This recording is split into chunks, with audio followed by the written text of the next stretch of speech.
life is really about reassessing who I am, what I want to be, and what I don't want.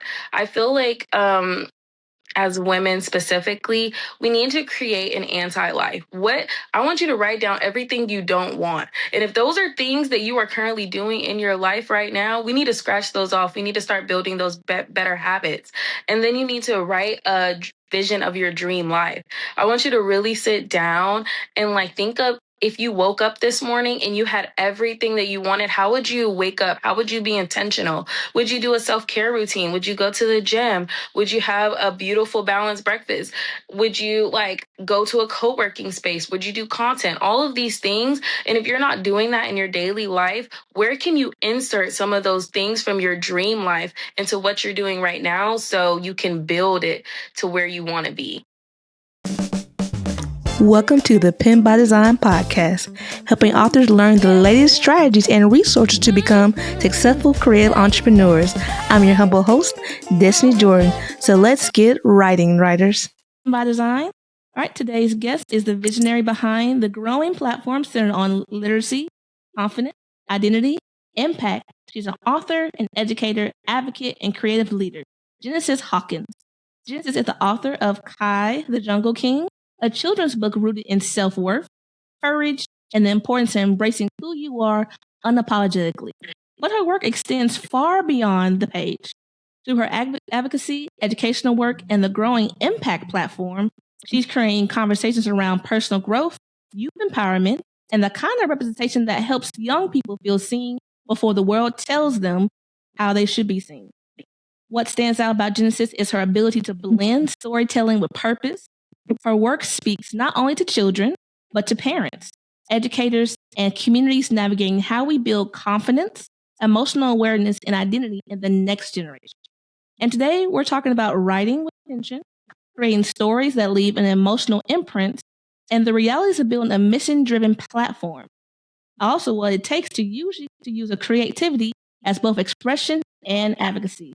So welcome to the Pen by Design platform, Jynesis. Wow, what an introduction. I am so happy to be here. I'm so happy to have this intentional space for us to really get down to the nitty-gritty of literacy. So I'm so excited to be here. So, Jynesis, meeting you for the first time at the mayor's event was awesome. How you spoke on the stage and just your book in general. I was like, oh my gosh, this is so amazing. We had to have you on. But for those who don't know, who is Jynesis Hawkins? So I want to say first, I'm a mother of an autistic son. I am an educator. I'm an advocate for students with disabilities, for literacy, and really just for women becoming their full selves and being able to embrace everything that God has given you and to continue leveling up. So that is what my platform mostly is about, how to keep going as a mother, as somebody who wears multiple hats, and how to glow up in that process. Oh, that is amazing for one. And with that, where you're talking about how to grow and glow into what your process, what has your process been like about getting to this point right here? It's honestly been such a roller coaster. I want people to really know that changing and evolving is a messy process. It's not something that's easy. And for me, it wasn't like a switch at one day. It wasn't like that. It was gradual feelings of this is not where I'm meant to be. This is not where I want to be, or I'm not expressing myself fully enough. And over time, you kind of lose yourself. And that's where I was like, we have to rebuild ourselves. I have to rebuild myself. I have to get back to where I was. Pregnancy, becoming a mom can really take a toll. So how do you express yourself, especially as a parent of a special needs child? So that's kind of where it brought me. And it brought me through literacy, through writing, through doing what I already do in my classroom to really amplify how I was feeling. Also, hats off. Love it. I'm a special ed teacher, so you're just speaking my language. Love it. Yes, it's really such a big thing. I feel like for me, there was nobody in my family with autism, or I haven't experienced it firsthand as a general ed teacher. So having a son like that, I really kind of ask God, like, what is that purpose for me? Why am I given this? Because, God only gives his toughest battles to his strongest soldiers. So I'm trying to figure out where I need to be strong at. Is it my patience? What do I need to learn? How do I need to grow to evolve to be, a great mother and continue to not lose myself in the process?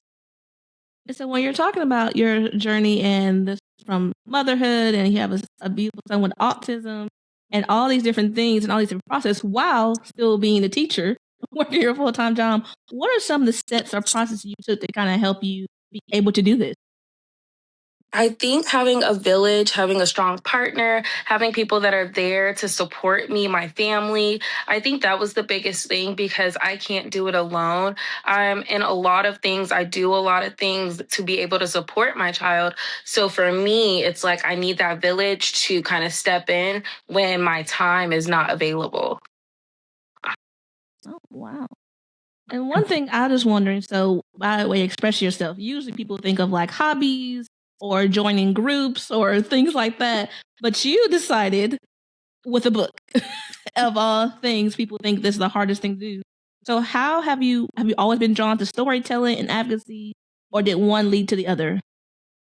Yeah, so I tried the groups. I did. I tried the Facebook groups. I tried talking to people, but no one knows your story like you do. And as a teacher, I already teach ELA. I already teach kids how to read. My son is nonverbal. So for me, I wanted to create a book that focused on repetition because we know with kids with autism, like they thrive off of that consistency. They thrive off of things that repeat themselves, sing-songy words. So I wanted to kind of create something that I could read with my son and that he could pick up on that language. So it was rooted in how will this be able to be a tool in my household, as well as like how can I kind of share with the world that being different doesn't mean you're any less. It's really just a way to think and express yourself in a creative new way. And I wanted everyone who may be experiencing the same things as me to know that they are seen. And, as a parent, you're valued. As a parent, you're important. And we recognize the hardships that come with it. And I want them to know that I see you, girl, and you're not alone. Oh my gosh, that's wonderful. Especially where you're saying like you're basically built a tool for yourself and you're like, hey, let me go ahead and like there's probably other people that can benefit from this same tool. Exactly, exactly. So with you writing the book, so when did you kind of realize, like once you wrote the book and it's out there and it's kind of getting filled out by parents and students alike, when did you kind of realize that your work was becoming more than just the book itself? Oh my goodness. So my book sold out in 2 weeks. I had 50 copies sold out in 2 weeks. And that was just like a small start for me to be like, wow, so people are interested in my work. I should be doing this more. I should be, kind of putting more of myself out there. I've always been driven to start a nonprofit, the Impact Network. Those are things that have always been in my life plan. So I felt like this was just a huge step for me to get my voice, my face, my platform out there and using it through my students, using it through like the community that I serve. That has been really, it has really put me great strides in what I'm doing right now. Oh my gosh, that is really cool. So I really love when authors or anyone that does anything with writing really makes it community based because we all want better for kids and we want better for ourselves. But better only comes when you do the work to make it better. So I really applaud you for doing the work. And you talked about your impact network. What is that? So basically, in the future, what we're currently quietly building is basically a space for our teens to go to really express themselves with for example, podcasting, music, arts, creative arts. Michelle Obama wrote this article saying that students who do participate in the arts perform better academically. So for me as an educator, I want to see how can I tap in to what students already love. I'm already a part of a nonprofit called Reading with a Rapper. So even through that advocacy, the way that they blend literacy in high school and with these pop and these hip hop new songs and get these kids engaged, that also is kind of like a push. But I want kids, for me, to create their own things. Like, I feel like back in the day, we had SWV, we had Monica, all these young people, because there was a school or there was places for them to go to really develop their talent. And I see that that's a need in Houston. Oh, wow. So explain that a little bit more. So how can people start to make those types of impact or make space for kids in that way? I really think that we have to identify our kids' interests, not what we want them to do, not what we see for them, but what do they really like and what are they naturally gifted in, and really pour into that. And if it's music, okay. I wish like my parents, had got me singing lessons as a kid, so I wouldn't be starving for that as an adult. So it's like for our children, we really, really, really need to make sure that we're pouring into them in the ways that they need it, not the ways that we want it. True. That's facts right there. And every child is different. Every child is different, yes. And they all have these interesting gifts. And as a parent, your job is to discover that and really build it. That's awesome. So you often are talking about some form of growth or improvement. So how do you define impact in your own life? Yes, impact in my own life is really about reassessing who I am, what I want to be, and what I don't want. I feel like as women specifically, we need to create an anti-life. I want you to write down everything you don't want. And if those are things that you are currently doing in your life right now, we need to scratch those off. We need to start building those better habits. And then you need to write a vision of your dream life. I want you to really sit down and think of, if you woke up this morning and you had everything that you wanted, how would you wake up? How would you be intentional? Would you do a self-care routine? Would you go to the gym? Would you have a beautiful balanced breakfast? Would you go to a co-working space? Would you do content? All of these things. And if you're not doing that in your daily life, where can you insert some of those things from your dream life into what you're doing right now so you can build it to where you want to be? Hold the phone, just dropping bars, the anti-life.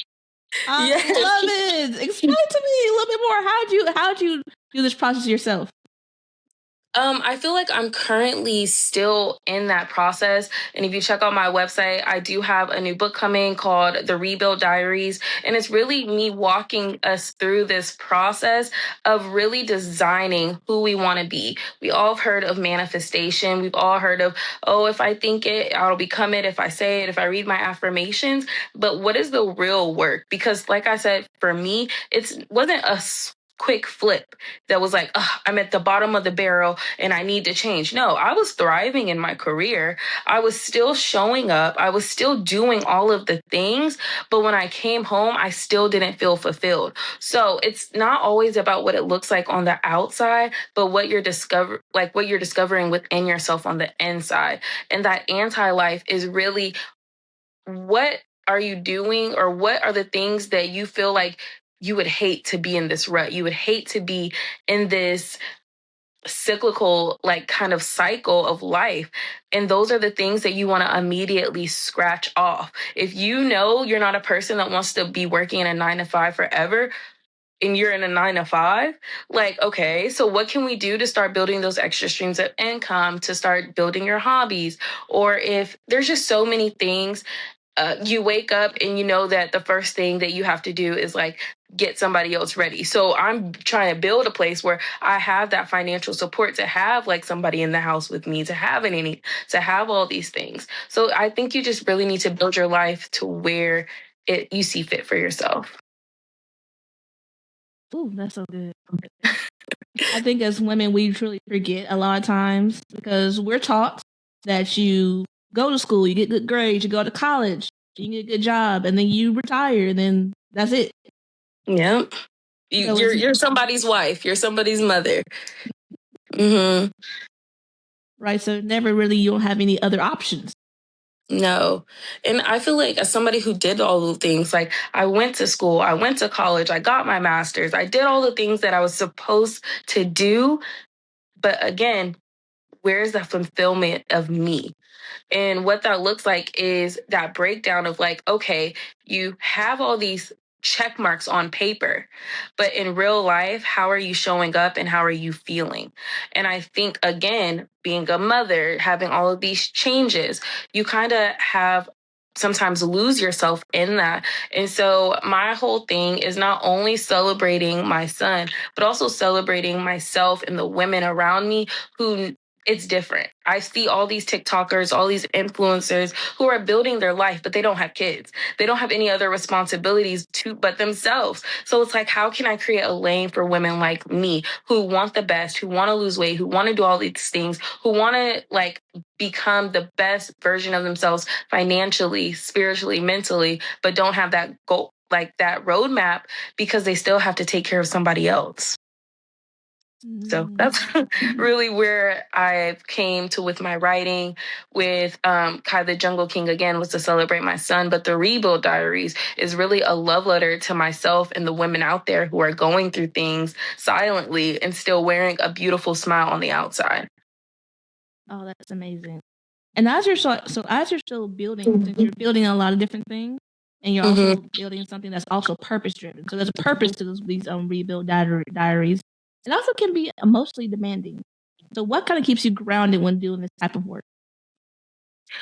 I would just say they always say that you should dedicate your work to something, to someone. And so if you can't do it for yourself, do it for them. So I think everything is really rooted in love for my family and for my child and for the people in my circle. So every day it's like, okay, if it was just for me, I would have been quit. But because I'm doing this for such a, because, sometimes you don't have that motivation. Sometimes you don't have that discipline. Sometimes you don't have that drive. Like, it's easy to be tired. It's easy to be exhausted. But when you have it to do it for somebody else, it's like, dang, I don't want to do this today, but I got to show up for them because they're counting on me. And I want them to have the life that I dreamed of. So it's like, I'm going to keep working and I will exhaust myself until they have that, until they have everything I think they deserve.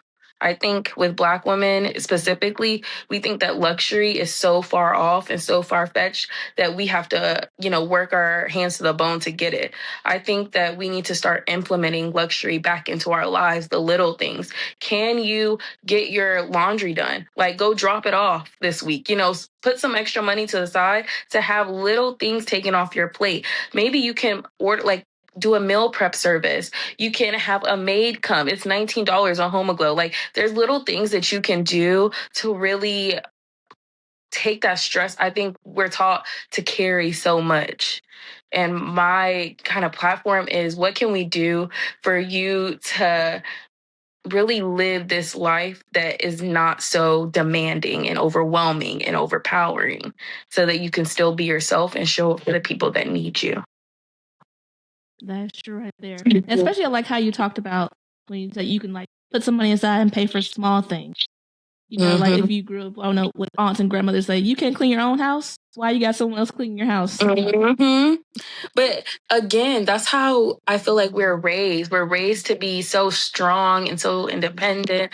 And for me, I really value like time to myself. I really value, easy life, a slow, intentional life. So what are the things that I can bring into my life that will take those things off of my plate so I don't feel so stressed and overwhelmed? I feel like it's easy, and for me, to live in this hyper vigilant state of like, I have to do everything. And we have to learn that, we're able to give somebody space to take things off of our plate. That's true. So it's really giving people permission, like, to know, like, hey, yes, it's you. If you have the money, do it then. And then, or you can save up to it. Yes, even if you don't, there's little things that you can start right now. Maybe you can wake up a little bit earlier and, do your skincare. Wake up 30 minutes early before the baby and like really have a slow morning, or plan your night out. Plan your morning out the night before so that you're ready in the morning. You don't have to, it's little luxuries, I think. And luxury doesn't always have to have a price tag on it. It's the little moments where you feel free, where you don't feel like the world is on top of you, where your shoulders can be like laid to rest and your head is high because you feel like, wow, everything that I'm working for is finally coming into fruition. Awesome right there. Especially for just, I guess, feel like women, especially Black women too, is that it's okay to have a life that's different than what you live. Yep. It's okay. Give yourself permission to want better, to have better, to do better than what you've seen or the environment. That I feel like, when we grow up in a scarcity environment where, oh, we're penny pinching, we're doing X, Y, and Z, we don't even know how to really like take care of ourselves in a way that other people do to really ensure that they don't feel overwhelmed. They don't feel stressed. They don't feel so tired. And I think we have to get out of that scarcity mindset and really think in abundance. Everything is going to come back to you. If you're pouring into yourself, you're able to pour into others, and that's how God blesses you. Amen. Also, ask questions of how we got started. Is this book right here?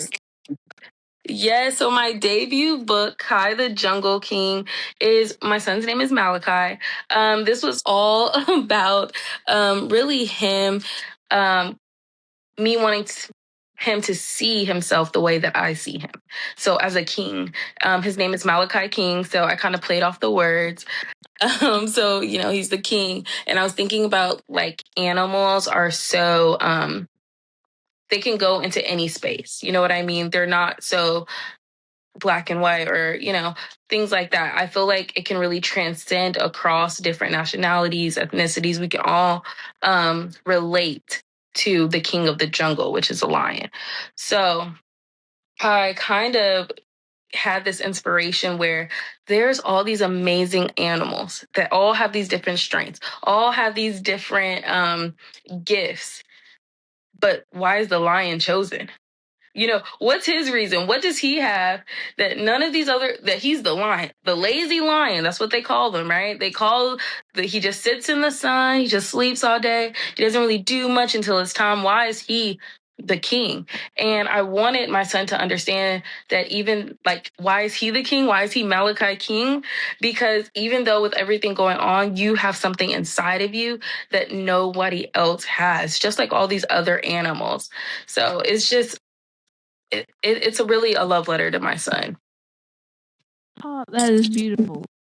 And one of the things, I was reading your book, and it's fascinating. First of all, these graphics are popping. Like if those of you are watching the video, I'm like, these graphics. I was like, oh my gosh, self-published art. I was like, oh look, this is quality, guys. It's beautiful. Yes, I want to quickly shout out Interfaith Publishing at The Collective. It's a Black-owned firm. They literally helped me from top to bottom. I did all the pictures, all the words, I think. But for them to get this book printed in a week for the Mirror event, like, it was... thank you to Interfaith Publishing. Wow, that is amazing. So my thing I got to double take as well is for, yes, you're the author, but also to be the illustrator. I was like, whoa, how did you do both? A lot of trial and error. If I would show you the first design, the first copy that we made maybe a year ago, it was so cartoonish, I would say. I feel like I had the words, I thought I was ready, but it just didn't scream off the shelf. So it was really a lot of editing and trying again and doing more and like trying to make it as realistic as possible, but still pop out with the bright colors that I know my son would gravitate towards or that would make you pull a book off of shelf. So it's really just a back in the lab process. You're always fine tuning. You're always trying to make things better. And it's not a easy, fast process. Like this book was a year in the making. So for y'all to see like the last, month of you guys didn't see like the groundwork or the build of all of the, okay, this doesn't look right. Okay, this doesn't feel right. Okay, this doesn't sound right. How can I make this even better? It's such an editing process. And I know the authors out there, they know about it. It's like you don't want to edit too much and then, you're not even where you started. So it's a lot of fine tuning. How did you go about drawing your pictures? Do you just like drew them in a sketchbook first and then you like gave them to the computer? Well, no, I'm not an artist. So, yeah, I'm not an artist. I definitely used a lot of my AI models prompting to really create a lot of the bases of the images and really having a visual that I already had and having that uploaded to really make these things come to life. Like I wanted to take real animals, real things that we saw, real things that we went to the zoo and picked out these different animals and then really like putting them into the computer. But there's so many things you can do. I'm a big advocate for using things to help make your life easier. Now that is really cool. And I really love how you said just like, look, I use AI to help me out. Cause I was thinking in my head, that's like for doing a children's book with a lot of pictures, things like that, that can start getting up into the thousands, depending on how large your book is and all that. And so I was like, when you were the illustrator, I was like, this is so nice. I was like, how did you do it? Do it yourself. Yes, do it yourself. I feel like definitely use the things, obviously be careful, but use the things that can help you and make sure like you do have a publisher that's going to A-OK, get you your IBSN number and all of those things to make your book really yours. That is amazing. So I love when I see authors that are pro AI and using it ethically and also respectfully. So I'm like, Correct. hats off to you. Thank you so much. So when you were writing this book, so was there like a moment when you're in the writing process where you're like, you were surprised how the book went? Yeah, so the ending was not the ending originally. I feel like it was more so like, because again, my son is nonverbal, so it was really me pouring life into him. But I wanted to kind of change it to an alternate ending where, first of all, I think it's a myth. Kids that don't speak, they know what you're saying. They absolutely can hear. And that's why they say don't speak bad about a kid that's nonverbal or that can't speak, because they know and they internalize everything that you say. So I wanted to give him a voice of the things that I thought or I would think he's saying once I'm pouring myself into him or my life or my, just pouring self-worth and self-love into him. Oh, that is awesome. So when you let your when people like parents have bought your book, maybe you're selling to schools or Yes. however you are distributing your book, what is the conversation do you hope that families or classrooms have after reading your book? Oh my goodness, that's such a great question, because that is something that even when, first of all, my class was the first people to read the story. I, let them see it first. They gave me some pointers, gave me some tips, asked them how they felt about it, what they wanted to see. But what the basis of the conversation we had was surrounding why. Why and how did he transform throughout the book? What made him doubt himself? And what can make you doubt yourself? And how can you rebuild yourself? Again, even as a child, how can you rebuild your confidence, your self-worth? And how can you internalize the differences, but don't take it personal and still amplify who you are? Again, I think this book is kind of really telling you, you don't have to dim your light just because these other animals have these gifts. The cheetah may be the fastest, the monkey may be the smartest. That's true. And that's okay, right? It's okay for them to have different strengths and be great at their strengths. But you need to know, what do you have? What do you possess that makes you, no one else can be you? That's why you're the king. That's why you're the queen. That's why you're the person who's in this position. You have everything you need to be amazing and to be great, but you don't need to compare yourself or try to be like anybody else. So love it. And I really love how even let's start with those who read this book and the work you do afterwards. This first book with Kai the Jungle King is that you can, as you're saying, you can rebuild yourself. Yep. Over and over again. And even I feel like as we grow up, we're constantly rebuilding yourself. You're different from when you were in middle school than when you were in high school. College was a whole world with stuff happening. 100%, very different. So if you know me before then, no, just kidding. But people are allowed to change, people are allowed to transform, and people are allowed to grow. I think we have to get out of that mindset of I know who they were. Okay, you know who we were, but you don't know who I am today. God can definitely change hearts, change and work miracles.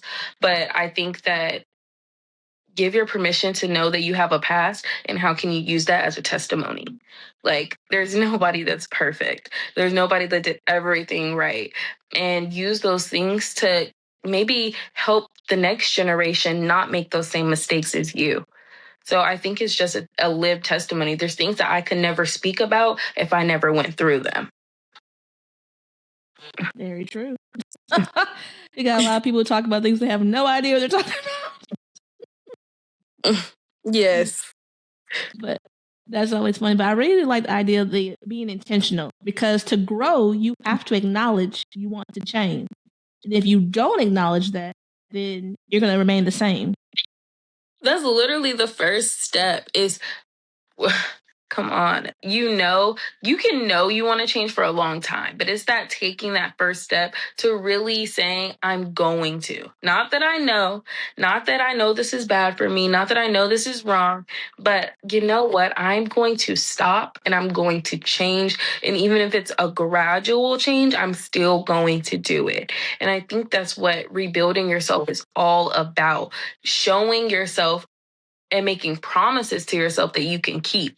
A lot of us have broken so many promises that we don't even know how to trust ourselves anymore. We keep saying, okay, I'm going to go do this on Monday. I'm going to meal prep. I'm going to cook on Sunday, and we don't do it. You're breaking that promise to yourself. So how can you even elevate and grow if you can't even trust yourself to do the things that you said you were going to do? So it's a lot of looking at yourself and understanding that sometimes you may be part of the problem. You may be part of the reason why you're not excelling, you're not moving forward, because you're getting in your own way. And what would be some ways you would say to speak to someone like, hey, I see you told me you were going to work out 3 times this week, and you didn't come none of those times this week. Like, what's going on? No, literally. And I feel like I've been there. I would never speak about something that I haven't went through. So being that type of person and still in the rebuild process currently, and I think that's why I can speak about it, because I'm going through it right now. But it's really start small. You have to gain trust with yourself again. So maybe you can't commit 3 times, because schedules change, things are going crazy. Commit to just drinking water for 7 days. Make yourself a small promise. Start with water. I can make a promise. If I can do that, then I'm going to maybe walk at least once next week, or once or twice. Then the next week, now I'm drinking water. I'm not even putting soda. I'm already losing weight because those empty calories. I'm going on a walk. The walk feels great. The sun is out. It's summertime. Okay, maybe I'm going to walk a little bit more. Now, maybe I'm going to find like a little gym or a local gym that I can start incorporating when I have and as a person that has a child, I advocate for places like Amp Fitness, $34, and it comes with a daycare. Like there's no excuse anymore, and it's not that expensive. You can spend $35 on a meal, on a family-sized meal, which I was doing for my family. Like I can spend $35 for a month to go to the gym and have my son have fun for 2 hours while I work out for 2 hours. So it's just small promises, and then you build on top of that. It's called habit stacking. Start with a small habit and then stack it. For example, like If you want to listen to more podcasts, you want to pour into yourself with financial literacy, listen to a financial podcast like the Dave Ramsey show while you're working out, while you're on the treadmill. So you're killing those two habits at the same time. You're getting what you need mentally and you're serving your body physically. Love that idea. And love that, like, we really, sometimes I feel like we make things overcomplicated because somehow that's how we get wired as we grow up to make everything's complicated. Everything is more than it needs to be. Exactly. And I think that's where you get stuck. I think it's the getting started part. And I know for me, it was like, okay, I say I'm going to do X, Y, and Z, but then it's like you overcommit. It's too much. This food goes bad. These things happen. And it's like, okay, I need to start small because I'm trying to do too many big things at once.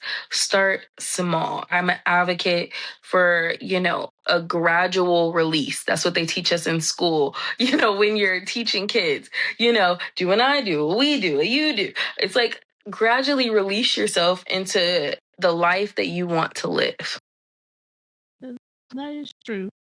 And one of the things I really love how how the work you're doing is that since your story is so awesome, like everyone also, those who are watching, those who are listening, you should really grab this book. It is really a fantastic stories and like lovely story to read. It's so fun. So cute.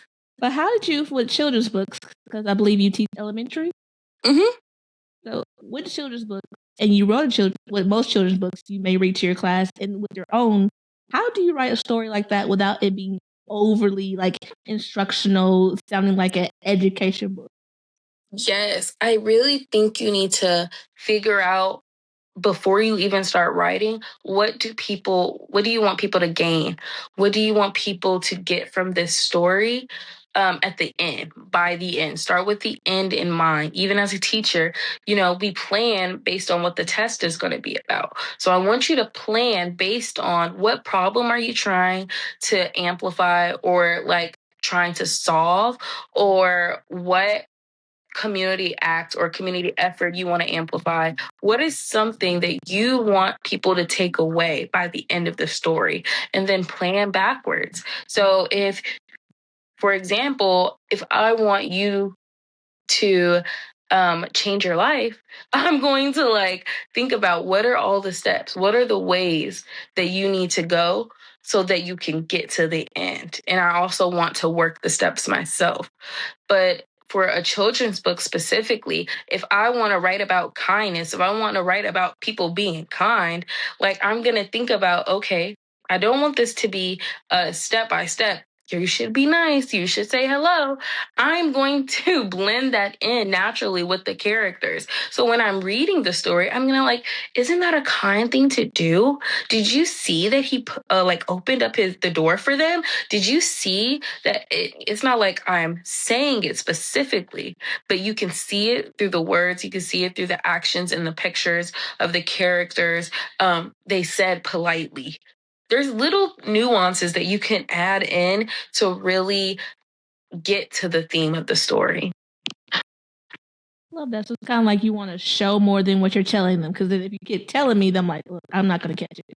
Exactly. And kids, most of them are visual learners. So use the pictures to really amplify what the words are saying.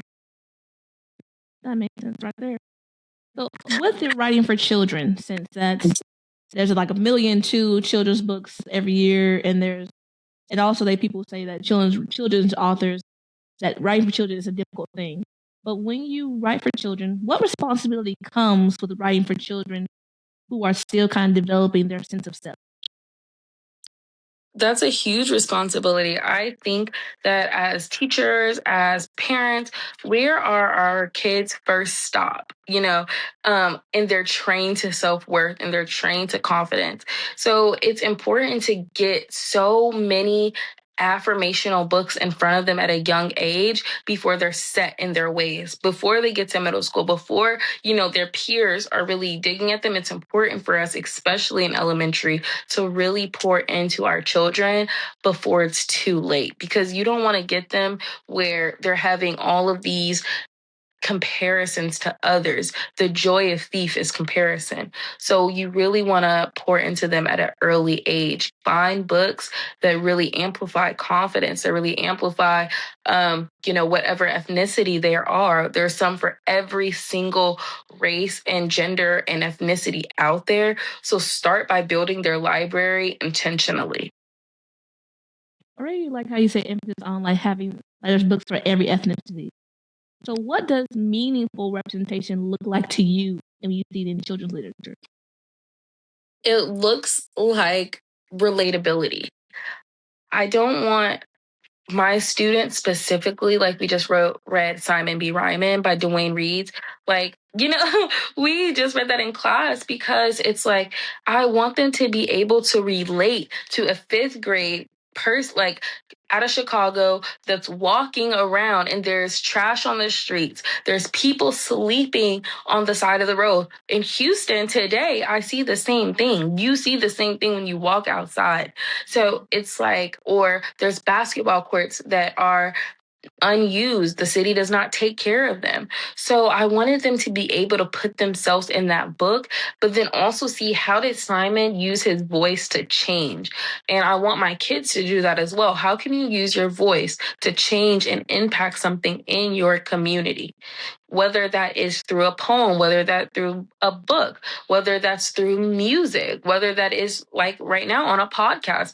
Those are all of the things I want our children to think about. How can they get their message across in a positive and a creative way? Now that is wonderful, especially for children. And I really love how you're teaching your classroom to like be more aware. Because I feel like as you go through school, sometimes you become myopic instead of gaining a broad awareness of what's around you. Yes, it's that big topic of like being ethnocentric, being only seeing what you see in your community and not know what's going around in the world. I think in books, that's the first time our children see themselves, sometimes in a positive light. So I think literature is so important, and it's so important to reinforce that not only in the classroom, but at home. As a parent, I try to advocate for having books in the house, and as an educator, because you make our life easier. Start in the home. Now, that is right there, because that's where everything starts there. Because we are just a mini home, but you go home somewhere else 24/7. Exactly. But I think, again, okay, you want, like, and I'm trying to put myself in their shoes, because it's like, okay, you want me to do this, but I work 2 or 3 jobs. I have to do X, Y, and Z. I don't have the time. Okay, well, how can you alleviate the things on your plate to make some time? That's why I'm an advocate of those many luxuries, the anti-life, the things that you're doing that's not really serving you, to kind of eliminate some of those things. So if you have to do laundry on Sunday, like, all day long, why can't you drop that off to a place for $40 or a $150 wash and fold, and use that time to spend engaging with your child? Something to think about. And now you're building this wonderful brand. You're building your impact network. You're building something that's going to like probably outgrow you at some point. It's going to be so impactful. But as you're building right now, how do you protect your creativity while you're building this brand and this platform? I think I do speak generally, because I do want to protect my babies. All of these things are things that I'm really trying to craft, and I would never present if I don't feel like it was all the way together. And it's different. It's not a perfectionist, but I do want to have something that's really going to serve the community that I'm speaking to, whether that's children, whether that's teens, whether that's adults. I really want it to transcend, because everything I'm doing is for the betterment of the whole. As you grow, I want the things and the platforms that I put can reach you as a kid, can reach you as a teen, can reach you as an adult. So even though my first debut was with children, my next is for women. I have a teen series on the way. Like, I really love writing. I really love expressing myself creatively, and really just finding new ways to amplify the issues that I see in my community. That's right there. That is awesome. So, what are some ways or systems or habits that kind of help you stay consistent creatively? Oh, so I feel like at this point in my life, I'm pretty busy. So just because I'm doing a lot, again, I still have a full-time job. I'm still going to these different events. I still work with Reading with the Rapper. Like, I do a lot. So what I would say is enjoy some time to do nothing. That's the only way to keep your creativity flowing. But like, if one day you want to just bed rot or you want to just sit on the couch and do nothing, do that. Like, recharge, reset, go get a massage, like, do things that are going to help you not burn out so quickly. Lean on the people around you, lean on your partner, lean on your family, and really take those days that you have to yourself to be by yourself. Look, that's facts right there. Because most time that's also against most advice. They say, look, you gotta hustle, you gotta grind, you gotta keep on going, keep on going. You sleep when you're dead. Like that whole situation. Mm-mm. But you're saying, like, look, take some time to rest. It's some time to rest and recharge, because if not, you're going to find yourself burning out very quickly. And that's not rebuilding yourself. That's detrimenting yourself. That is putting yourself back in the same cycle that you were already in. So give yourself permission to be like, I'm tired. And it's okay to be tired. It's okay to be overwhelmed. It's okay to feel all the feelings, because then you can pinpoint it and figure out how can we use this emotion to kind of change what we're doing in our life to make it easier for ourselves. But you have to know. You have to know what is that trigger for you. You have to know what is draining you in order for you to replenish it. That's true right there. And one of the things you mentioned earlier about the publishing company that helped you. So, what part of publishing and this entrepreneurship type of life came with a steepest learning curve? Oh my God, sizing of a book. That, to get the size right, that took maybe 4 to 5 tries. Just getting the sizing right, like figuring out what they can put on their paper, figuring out how big we want it, how small we want it. As an entrepreneur or a self-published like author, like, you're putting up the money up front. So it's like, the bigger the book, the more expensive it gets. So it's like, you don't want a little mini book and then it doesn't really pop off the shelf. But then you don't want something so big and so grand that you think is beautiful, but it's costing you so much. So I think it's just very finding that happy medium, finding the things that are going to not tip you over the scale financially. Because again, in that rebuild series, you do not want you don't want to be stressing because of the financials, because that can make you gain weight, that can make you have acne, it can make you, there's so many things that stress can cause, and financial stress is one of the biggest factors. That's true. Nothing worse about stress. Stress is stress about money. Mm-hmm. So, what for you? What does sustainable success look like for you personally? For me, it looks like what you said, like my businesses and my ideas transcending me, like still being around, helping people even when I'm not here, being able to impact children, or having those children who I've taught years ago still reach out to me, still follow me on social media, still keep up with me because of the love that I already poured into them. So I feel like sustainable success looks like me still having an impact and influence down the line. In 5, 10 years from now, I want to just grow my platform. Like, I feel like I am just in the beginning of my career. I'm 27, but it's like, I feel like I do have a lot to give in the next 10 years. Awesome. And at any point do you think, maybe just hypothesize, that as your brand and starts to build, Do you think you'll have to step down for teaching, or do you think you'll be able to continue to teach? Oh yeah, teaching. Shout out to the teachers out there, but it's not for everybody. I'm good at teaching. I want to say that. I am very great at my job.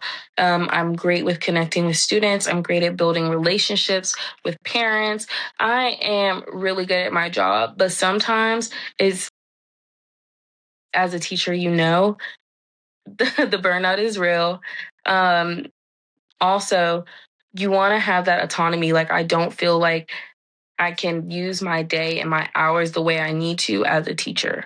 So teaching is a great stepping stone for the things I want to do in my career. It's been a great model of how to build what our teachers, what our students, and what our parents need alike. So I have that inside knowledge that I'm going to use to help build the things and the brands that I'm building.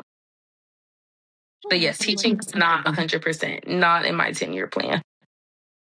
All right. Because a lot of people, I really love how you have confidence about that. Because a lot of times most people start their 9 to 5. You're told like you're there for the rest of your life, basically. Unless you have like a better second job, be like, not really up to train jobs.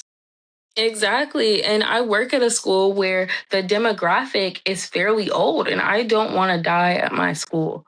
And I don't mean that in a physical sense, but I really mean like I don't want this to be the last thing that I do. It has to be more to this. It has to be more like I know that there's more for my life than just being a teacher. Being a teacher was great and it got me my start, but I have so much more or so many more people to impact beyond the four walls of my classroom. Love that. And I really love just have the confidence to say that, because a lot of people, I feel like a lot of teachers I've met in my student teaching and just in my different schools I've been in, I'm like, you can do a lot of good stuff with what you know. And they're like, oh, but I can't really do it. I have no other skills. They're scared. They're scared. But as a teacher, they need to understand that the intellectual property that they have, no one else can give. Like, you have something that no one else, you've been inside that classroom. You directly know what your parents need. You directly know what your students need. You directly know what teachers need, what admin need.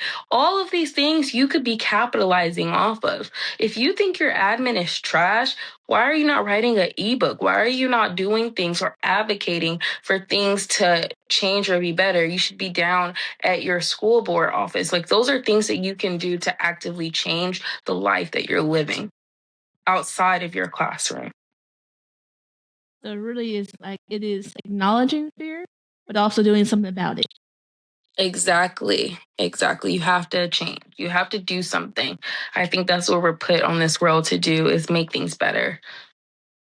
That's true. And also, it's kind of hard because teaching becomes a community. After a while, you see the same people day in, day out. So it's kind of hard, I guess, for some teachers like to feel like they lose that if they do. That's the trap. That is the trap. That is how they get you. The kids are great. You love seeing them. You love the community you built. You love the summers off. You love the consistency in pay. Those things are to walk away from is scary, and I get it, but that is how they trap you. If you know that your purpose is bigger than the classroom, do not be stifled by fear. That's what I want you to walk away with. Do not limit yourself because you're scared of starting over. You're scared of, is your paycheck worth your peace? Because I understand that as a teacher, that consistent pay, I know what I'm going to make every 2 weeks. I know that. And I know the summer's off and I know your breaks.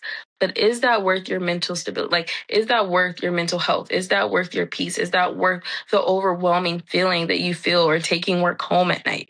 All of those things, would you take a take a pay cut and chase your dreams? Or do you want to be stuck and never feel fulfilled?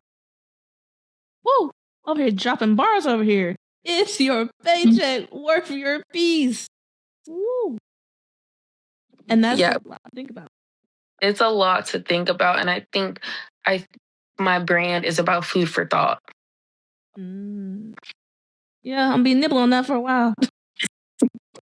Love it. Take a little bite. Yes, love it. But also with your brand that you're building, because you're really big on having community and having people work together. What does community building mean to you? What does that look like for you? It means going into the city, like doing initiatives that directly impact those that where you live at. So, for example, with me teaching at Reading with the Rapper, I'm teaching at the first after school program that is located inside of a municipal building. Like, I'm teaching inside of City Hall. I'm not out there like, I could be anywhere. But we chose City Hall to do the summer program to know that we are actively in our communities, actively working with the people who can change laws and to change the things that are going on and the issues that we need and bring that straight to you guys. So I just want to shout out Reading with the Rapper. Look at Star Academy. I'll be the only teacher, the lead teacher at City Hall this summer in Missouri City. So look out for that. Oh, congratulations. Like, wow. Yes, I think it's so many things that we hold ourselves back from just because of that fear, and really making sure that we're leaping into those new opportunities and going out on a limb, even just applying to things that you may not be 100% qualified for. You don't know who God is going to put on the other side of that hiring table that's going to see something in you. So never, don't ever stop trying. Don't ever stop applying. Don't ever stop working towards your dreams. I was like, that's good. That's good right there. Especially, it's a lot of, like, I feel like a lot of people, and maybe everyone's just kind of waking up to going after your dream or going after what you want to do.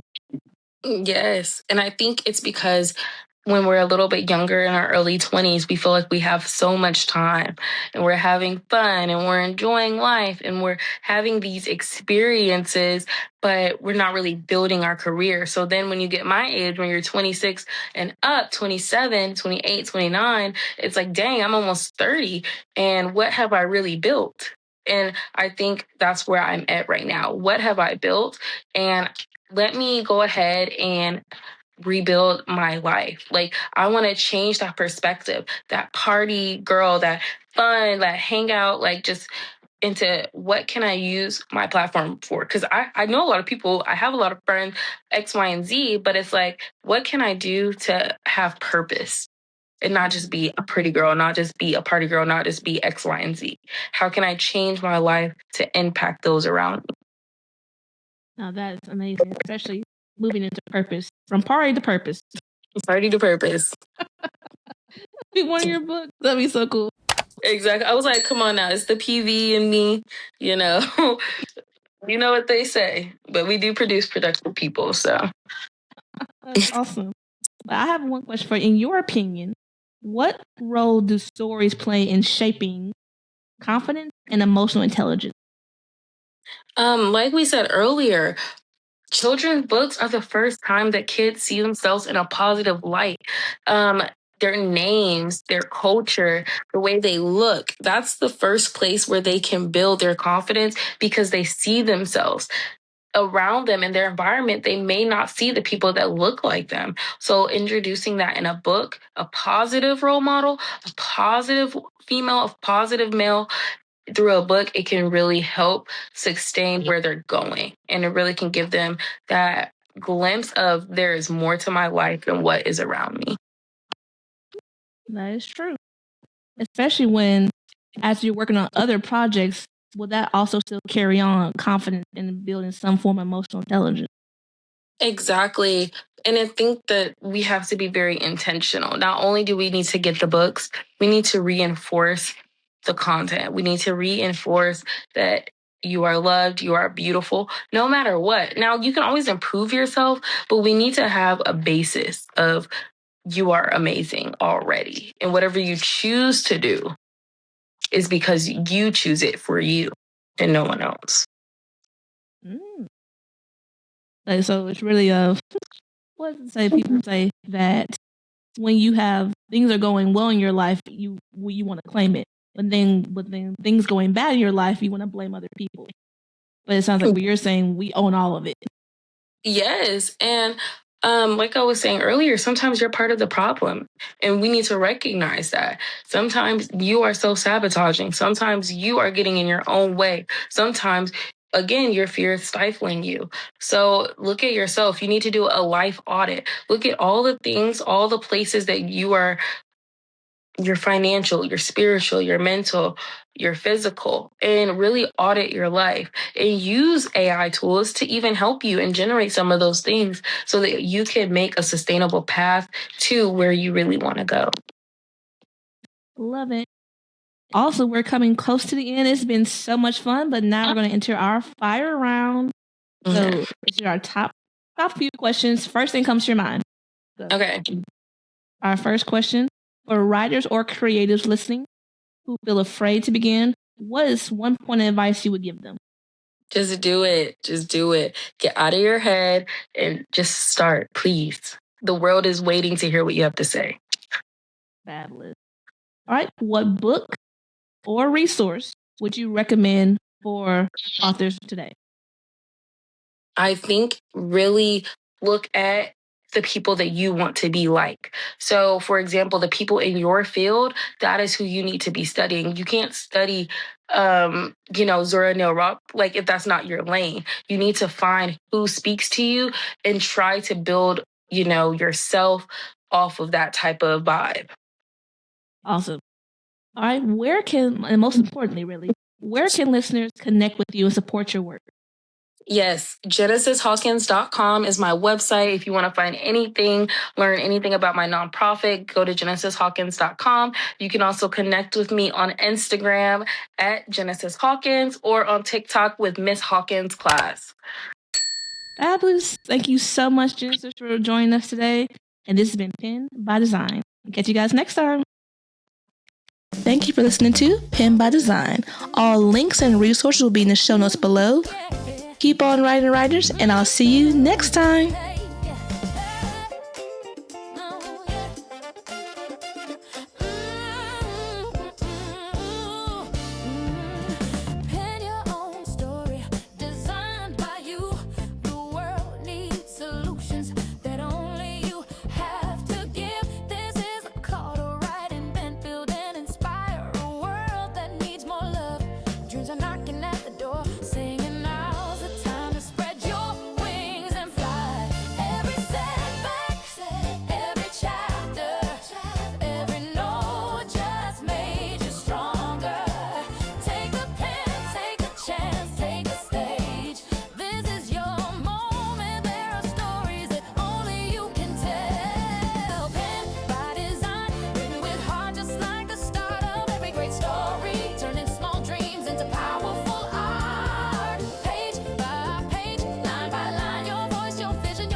That changes the world, from passion on the page to a business that takes new generations who knew how